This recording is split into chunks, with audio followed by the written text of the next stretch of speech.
Qalbaki banknotlarning muomalaga chiqarilishi davlatning iqtisodiy xavfsizligiga tahdid sanaladi.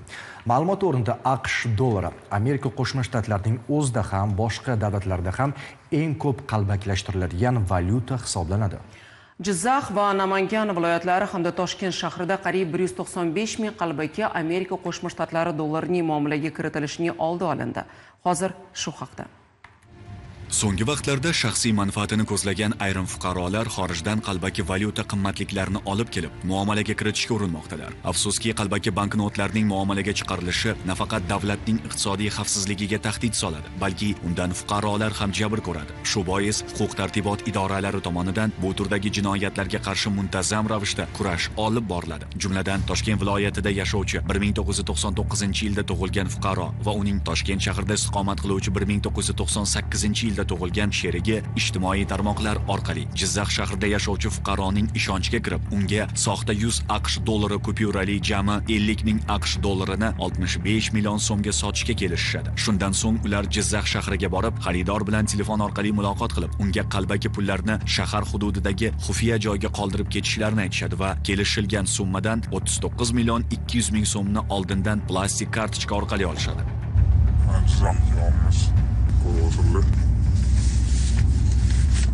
Ammo ular qalbaki valyutalarni belgilangan joyga qoldirmasdan xaridorni aldab, Toshkent shahriga qaytib ketayotgan vaqtlarida Davlat xavfsizlik xizmati hamda Bosh prokuratura huzuridagi departament xodimlari tomonidan Do'stlik tumanida ushlanib, ular ketayotgan avtomashina salonidan to'lov vositasi sifatida qabul qilib bo'lmaydigan 51 ming AQSh dollari ashyoviy dalil sifatida rasmiylashtirib olindi.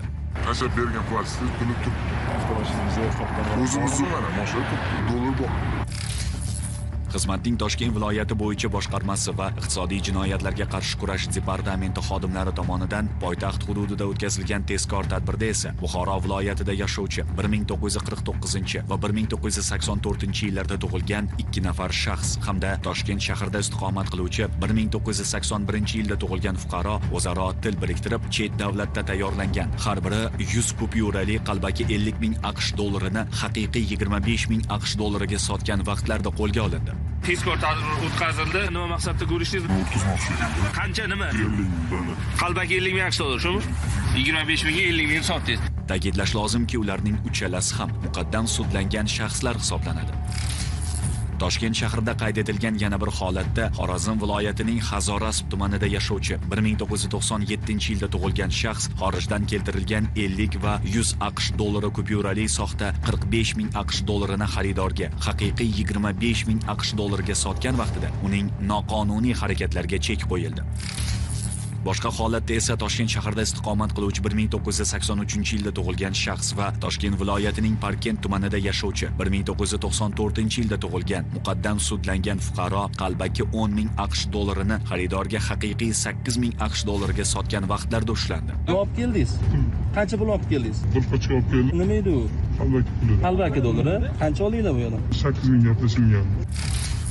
Qalbaki valyuta bilan bog'liq jinoyatlar Namangan viloyatida ham qayd etildi. Jumladan Chortoq tumanida istiqomat qiluvchi 1991-yilda tug'ilgan muqaddam bir necha marotaba sudlangan shaxsning ko'rsatmasi bo'yicha uning 1995 va 2001-yillarda tug'ilgan 2 nafar sherigi qalbaki 30 ming AQSh dollarini xaridorga haqiqiy 19.500 AQSh dollariga sotgan vaqtlarda Davlat xavfsizlik xizmati hamda ichki ishlar xodimlari tomonidan qo'lga olindi.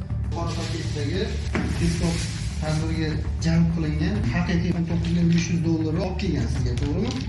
Siz sotmoqchi bo'lgan pullar 300 ta falsifika dollar, to'g'rimi?